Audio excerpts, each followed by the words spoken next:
Arestado isang Vietnamese national na nahuling nagsasagawa ng iba't ibang cosmetic procedure kahit walang lisensya. At sa Batangas naman, kalaboso rin ang dating security guard dahil sa pagbebenta ng baril. Saksi, si Marisol Abdurama. Tila may hinihintay ang lalaking ito na may bitbit na paper bag sa Barangay Bulbok, Batangas City mag-aalas 11 kagabi. Pumasok ito sa isang kubo at maya-maya pa. Target pa lang lalaki ng buy-bust operation ng CIDG Batangas. Kaya matapos maikasa ang pagbebenta niya ng baril sa nagkunwaring buyer, agad siyang inaresto. Nakuha sa kanya ang isang 9mm pistol, kalibre 38, magazine at iba't ibang bala. Dala-dala niya naman, malakas nga po talaga ang loob niya at naghintay siya doon sa kanyang katransaksyon. Ang suspect, dati raw security guard na dati na ring nakulong.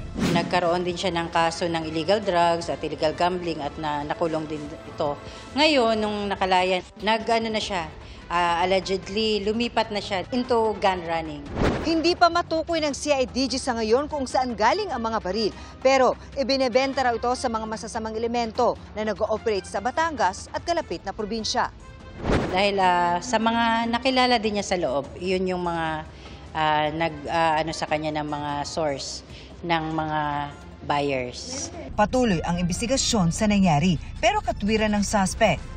Dahil lang po sa kahirapan ng buhay ko.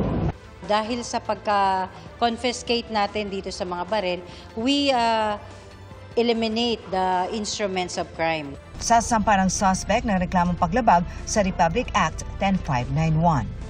Pinasok naman ng mga tauhan ng Dangerous Drugs Division ng NBI ang isang klinik sa Mabini, Maynila.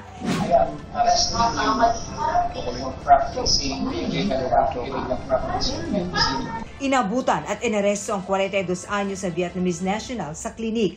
Bumuga ng mga high-end na equipment na ginagamit sa iba't ibang cosmetic procedures. May na-receive kasi tayong reklamo, a complaint from a doctor claiming that may mga Vietnamese na nag-practice ng medicine dito sa atin.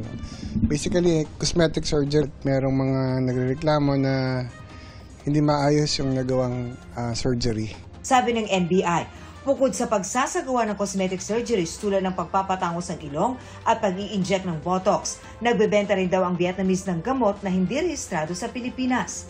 Naharap sa patong-patong na reklamo ang dayuhan na todo tanggi sa akusasyon. Para sa GMA Integrated News, Marisol Abdurama ang inyong saksi. Mga kapuso, maging una sa saksi. Mag-subscribe sa GMA Integrated News sa YouTube para sa iba't ibang balita.